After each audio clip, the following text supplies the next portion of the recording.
Action. Dear viewers, আপনারা যারা 18তম শিক্ষক নিবন্ধন স্কুল টুয়ে পরীক্ষা দিবেন, লিখিত পরীক্ষা, তাদের জন্য মূলত এই ভিডিওটা। আপনারা ইংলিশ পারে 50 মার্ক থাকে, সেখানে আপনাদের থাকবে অ্যাপ্লিকেশন, জব অ্যাপ্লিকেশন এবং নিউজ পেপার প্রকাশের জন্য লেটার। সো এই বিষয়গুলো কীভাবে লিখতে হবে, একটা স্টেপ মনে রাখলে আপনারা খুব সুন্দরভাবে লিখতে পারবেন। সো আমার দেওয়া এই ভিডিওটা আপনাদের জন্য বেশ পরীক্ষা ভালো মার্ক পেতে সহায়তা করবে। সো আমরা প্রথমে আলোচনা করবো অ্যাপ্লিকেশন। সো যারা একদম ফাইনাল প্রিপারেশন তাদের জন্য খুবই সুবিধা হবে আর কি। সো অ্যাপ্লিকেশন লেখার জন্য আপনারা এই প্যাটার্নটা ফলো করতে পারেন।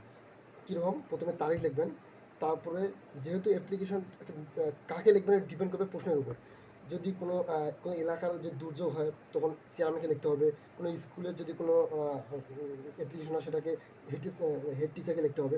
সো আমি এটা র্যান্ডম একটা ইয়ে নিতে পারি, মানে যে টপিক বা এই টপিক্সের উপরে এটা ডিপেন্ড করবে। সো আমি ধরে নিয়েছিলাম যে এলাকার একটা বন্যা, সো এলাকার বন্যার জন্য আমি চেয়ারম্যান বা উদ্যোগ কর্মকর্তাকে আমি লিখবো। সো আমি চেয়ারম্যানকে ধরছি, তো তারিখ লিখবো, তারিখ লেখার পরে তার চেয়ারম্যান লিখতে হবে এবং কোন জায়গাটা উল্লেখ করতে হবে। আমি হাতিবান্ধা লালমনিরহাট লিখছি, ঢাকার দিতে পারবো। এবং এখানে সাবজেক্টটা খুবই ইফেক্ট করবে। সাবজেক্টটা কীরকম? আপনারা অ্যাপ্লিকেশন ফর লিখবেন এবং এটা ফাঁকা রাখছি এই জন্যই যে আপনি যে আপনার কাঙ্ক্ষিত সাবজেক্ট যে বিষয়টা এটা আপনি বসে দেবেন। বসে দেওয়ার পরে এই এই যে কথাগুলো আপনার এখানে মুখস্থ করবেন। এই কথাগুলো বাইরে আপনাদের আর প্রয়োজন পড়বে না, এগুলোকে মাঝখানে ভিতরে পয়েন্ট আউট হয়ে যাবে। তা কি আমি লিখছিলাম? এখানে লিখছিলাম যে sir, with due respect, we beg to state that we, এখানে উইয়ের জায়গায় আই দিতে পারেন, উই দিতে পারেন, দিয়ে আপনি শুরু করবেন আপনার কী বলতে চাচ্ছেন। এবং শেষের দিকে এটা মুখস্থ রাখবেন যে we therefore pray and hope that your kind consideration would enough to, যে পোস্টটা দেবেন ওই পোস্টটা মানে যেটা লিখবেন ওই বিষয়টা দেখবেন আর কি। আর শেষে আপনি এটা দিয়ে শেষ করে দেবেন। আর একটা বিষয় বলে রাখা ভালো, এখানে আপনার কখনোই ওই সিটি বা ইয়েটা দেওয়ার চিন্তাভাবনা করবেন, দিলে কিন্তু একদম ভুলে যাবেন। সেটা মাথা রাখতে হবে, এটা অ্যাপ্লিকেশন। সো এটার পরে এটাতে আসবে এমনটা না, আর বিপরীতে আরেকটা আসতে পারে, সেটা হলো জব অ্যাপ্লিকেশন। জব অ্যাপ্লিকেশনে কীরকম? সাপোজ আপনি আপনার যোগ্যতা আছে, আপনি একটা পত্রিকায় দেখলেন যে একটা অমুক জায়গায় একটা সার্কুলার ছাড়ছে, আপনি ওখান দিয়ে আবেদন করবেন। সো এটার জন্য এটাকে আপনার জব অ্যাপ্লিকেশন। এটা করতে গেলে আপনাকে এই ফর্ম্যাটটা মনে রাখতে হবে। আপনি জাস্ট এই ফর্ম্যাটটা মনে রাখবেন এবং জাস্ট এই ফাঁকা জায়গাগুলো আপনার বিষয়গুলো বসে দেবেন, একদম কমপ্লিটলি আপনি একটা ভালো মার্ক ক্লিয়ার করতে পারবেন। সো প্রথমে কী করবেন? তারিখ দেবেন এবং প্রশ্নে দেওয়া থাকবে যে আপনি কাকে লিখবেন, কোথায় লিখবেন। আর যদি দেওয়া না থাকে তাহলে আপনি এটা ভুল লিখে দেবেন, দ্য অ্যাডভাইজার, তারপরে কোথায় দেবেন, তারপরে অ্যাপ্লিকেশন দেবেন। পোস্টটা কী পোস্টে, আপনি কম্পিউটার অপারেটর না কোনো একটা কাজে দিচ্ছেন, সেটাকে আপনার ধরে নিলাম আপনি কম্পিউটার অপারেটরের জন্য অ্যাপ্লিকেশন করবেন। So application for the post of computer operator, okay. এবং লিখবেন কাকে, যদি কম্পিউটার অপারেটর স্যারকে দিতে হবে, তো স্যার দিয়ে শুরু করে দেবেন। এইটা পুরোটাই আপনারা শুনে করবেন। Sir, we have come to know inform the advertisement publish Daily Star. হ্যাঁ, কারণ আপনি ডেইলি স্টারে আপনি এইখান থেকে আপনি ওই ইয়ে থেকে আপনি যেটা পাইছেন, কত তারিখে পাইছেন? 16 তারিখ পাইছেন।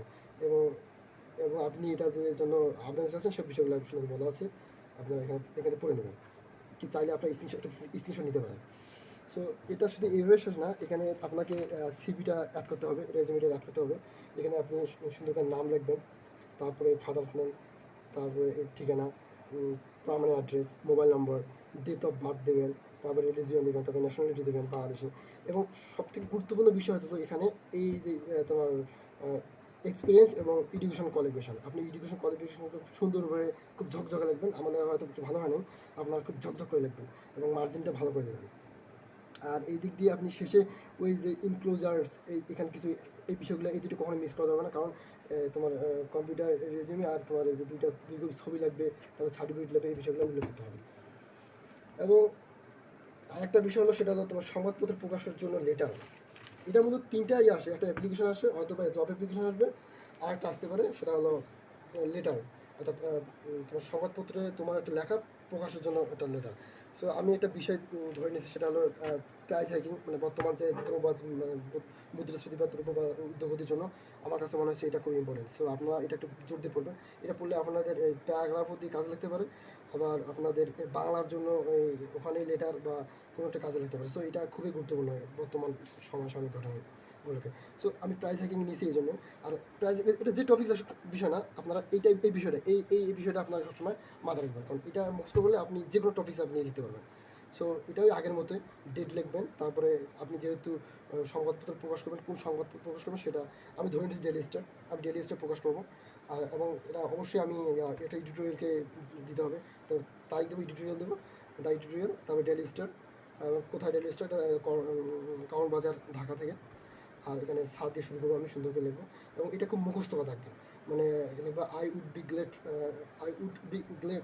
Grateful if your high honour allow me a space in your esteemed Daily Star to publish the following letter দিয়ে আপনি এটা লিখে দেবেন। লিখে দেওয়ার পর আপনি যেটা বিষয় লিখবেন সেটা প্রাইস হাইকিং লেখার আগে আপনারা যে বিষয়ে লিখবেন এটা অবশ্যই ভাববেন যে প্রাইস হাইকিংটা কী, এটা কেন হচ্ছে, এর ইম্প্যাক্টটা কী, এই বিষয়গুলো মাথায় রেখে রেখে আপনার লেখা ট্রাই করবেন। তাহলে দেখবেন যে আপনার বেশ অনেক ভালো লিখতে পারবেন এবং অনেকটা গোছালো লিখতে পারবেন। এবং এখানে একটা বিষয় বলার রাখা ভালো যে আপনি এই লেটার লেখার সময় অবশ্যই এই পেজ লিখবেন, অর্থাৎ এখানে শুরু করবেন, এখানে শেষ করবেন।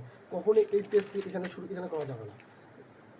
জব অ্যাপ্লিকেশনের সেম অবস্থা, এটাকে এই পেজ থেকে শুরু করবেন, এই পেজ শেষ করবেন, কখনোই অপর পৃষ্ঠা লেখা যাবে না, লিখলে কিন্তু টিচারের মার্ক দেবে না। আর আপনার এই প্যাটার্নে এই স্টাইলে পড়বেন, লিখবেন, দেখবেন যে একটা ভালো মার্ক ক্যারি করবে। আর এখানে আমার মার্জিনটা একটু সমস্যা হয়েছে, আপনার মার্জিনটা অবশ্যই ভালোভাবে দেবে। আর লেখা আরও ঝকঝক করবেন, বড় করে লিখবেন এবং বেশি করে লেখার চেষ্টা করবেন এবং খুব স্পেসিফিকভাবে লেখার চেষ্টা করবেন, দেখবেন যে ভালো মার্ক করবেন। এখানে ভালো লিখলে 8 মার্ক, 7-8 মার্ক খুব ভালো পাওয়া যায়। সো আজকে এতটুকুই, ধন্যবাদ।